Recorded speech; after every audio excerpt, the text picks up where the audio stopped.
دو صلات کے بعد حضرات گرامی سورۃ البقرہ کی آیت نمبر 22 کے متعلق گزشتہ درس قرآن میں ہم نے جانا اللہ رب العزت سورۃ البقرہ کی آیت نمبر 23 میں ارشاد فرماتا ہے وَإِن كُنتُمْ فِي رَيْبٍ مِّمَّا نَزَّلْنَا عَلَىٰ عَبْدِنَا فَأْتُوا بِسُورَةٍ مِّن مِّثْلِهِ وَادْعُوا شُهَدَاءَكُم مِّن دُونِ اللَّهِ إِن كُنتُمْ صَادِقِينَ۔ اللہ فرماتا ہے اور اگر تمہیں اس کتاب یعنی قرآن مجید فرقان حمید کے کلام اللہ ہونے میں کوئی شک ہے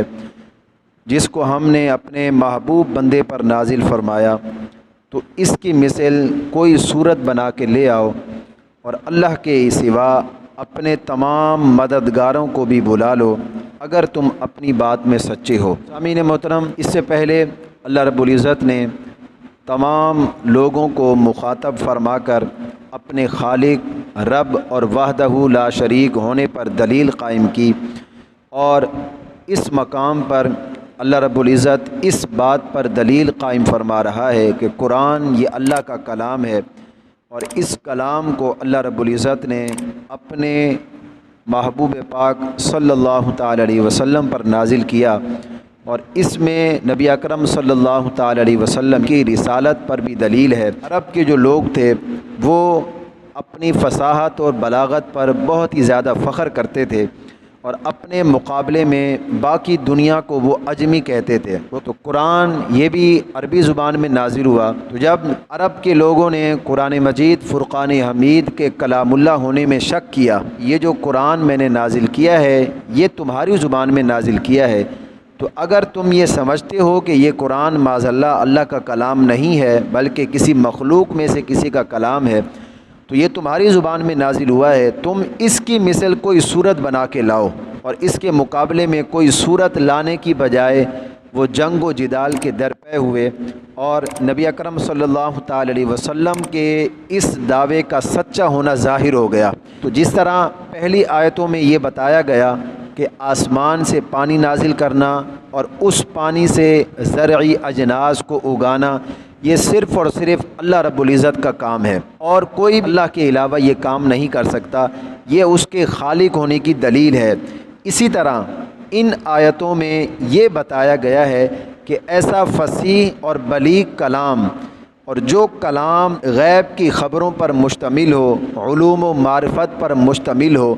وہ صرف اور صرف قرآن مجید فرقان حمید ہے، وہ اللہ کا کلام ہے، اور کوئی شخص اس کلام کی نظیر نہیں لا سکتا۔ قرآن یہ حضور کا سب سے بڑا معجزہ ہے،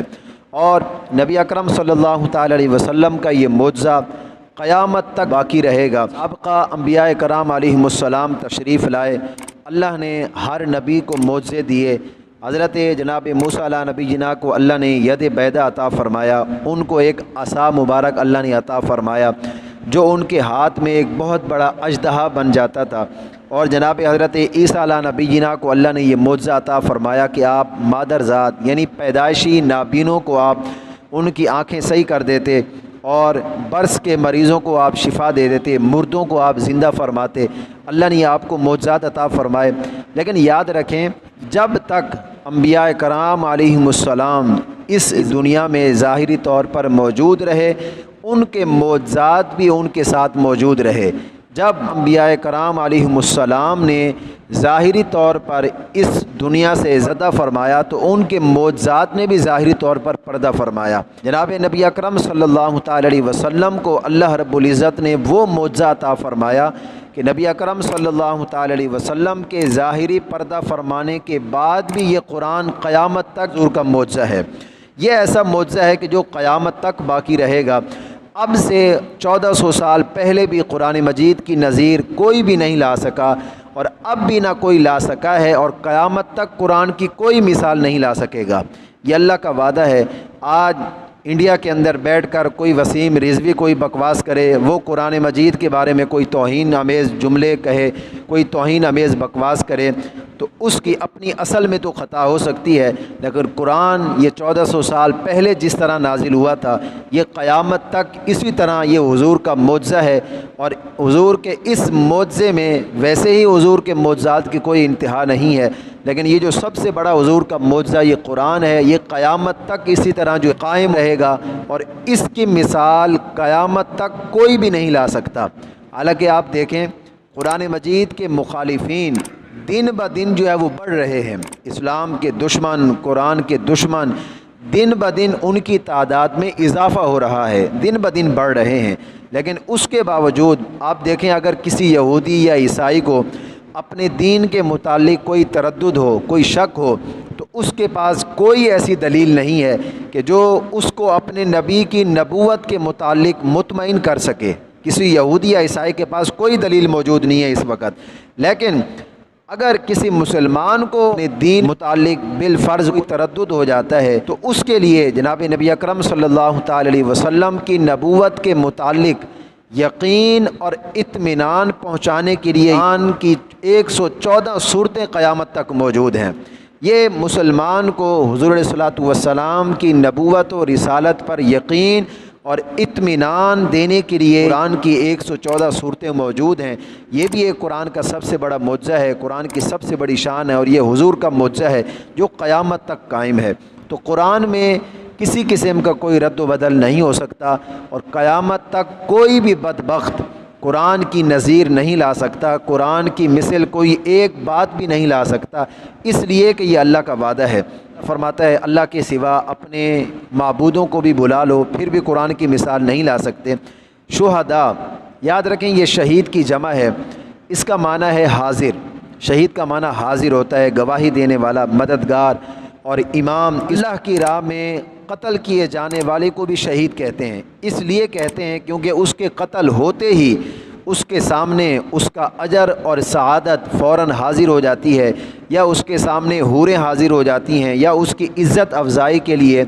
اور اس کو بشارت دینے کے لیے فوراً فرشتے حاضر ہو جاتے ہیں، اس لیے اس کو شہید کہا جاتا ہے۔ فَإِن لَّمْ تَفْعَلُوا وَلَن تَفْعَلُوا فَاتَّقُوا النَّارَ الَّتِي وَقُودُهَا النَّاسُ وَالْحِجَارَةُ اعدت للکافرین۔ تم ہرگز ایسا نہیں کر سکو گے تو اللہ فرماتا ہے اس آگ سے بچو جس آگ کا ایندھن انسان اور پتھر ہوں گے، اور جس کو اللہ نے کافروں کے لیے تیار کر رکھا ہے۔ دوزخ میں جلنے والے پتھروں کا بیان، ان پتھروں سے مراد جن کے متعلق اللہ فرماتا ہے کہ جہنم کی آگ کا ایندھن انسان اور پتھر ہوں گے، ان پتھروں سے کون سے پتھر مراد ہیں؟ ان پتھروں سے مراد وہ بت ہیں جن کو کفار اپنا معبود سمجھ کر جن کی عبادت کرتے ہیں، وہ پتھر وہ بت بھی جہنم کی آگ میں جلیں گے۔ اللہ فرماتا ہے انکم وما تعبدون من دون اللہ حسب جہنم، بے شک تم اور اللہ کے سوا تم جن بتوں کی عبادت کرتے ہو وہ سب کے سب جہنم کا ایندھن ہے۔ بتوں کو اس لیے آگ میں ڈالا جائے گا تاکہ مشرکین کی زیادہ ذلت و رسوائی ہو، ان کی زیادہ ذلت ہو، اور یہ واضح ہو جائے کہ جن بتوں کو وہ اپنا نجات دہندہ سمجھتے تھے، جن بتوں کی وہ دنیا میں عبادت کرتے تھے، وہ بت اپنے آپ کو اللہ کے عذاب سے نہیں بچا سکے، وہ ان کو کیا بچائیں گے؟ یا اس لیے بتوں کو جہنم میں ڈالا جائے گا کہ ان کے جرم اور شرک کا منشا یہ بت تھے، ان بتوں کو عذاب دیا جائے گا۔ جس طرح جو شخص سونے اور چاندی کو جمع کر کے رکھتا ہے، ان کی محبت کی وجہ سے ان کی زکوٰۃ نہیں نکالتا، تو سونا چاندی تپا کر ان سے اس کی پیشانی، پہلوؤں اور پیٹھوں کو داغا جائے گا۔ بعینہ ہی اسی طرح کافر جن بتوں کی عبادت کرتے ہیں قیامت کے دن ان پتھروں کو، ان بتوں کو بھی جہنم میں جلایا جائے گا، کافروں کو بھی جہنم میں جلایا جائے گا۔ الہی میں دعا کرتے ہیں رب العالمین ہم تمام مسلمانوں کو قرآن مجید پڑھنے، قرآن کو سمجھنے اور قرآن کی تعلیمات پر عمل پیرا ہونے کی توفیق عطا فرمائے۔ وآخر دعوانا الحمدللہ۔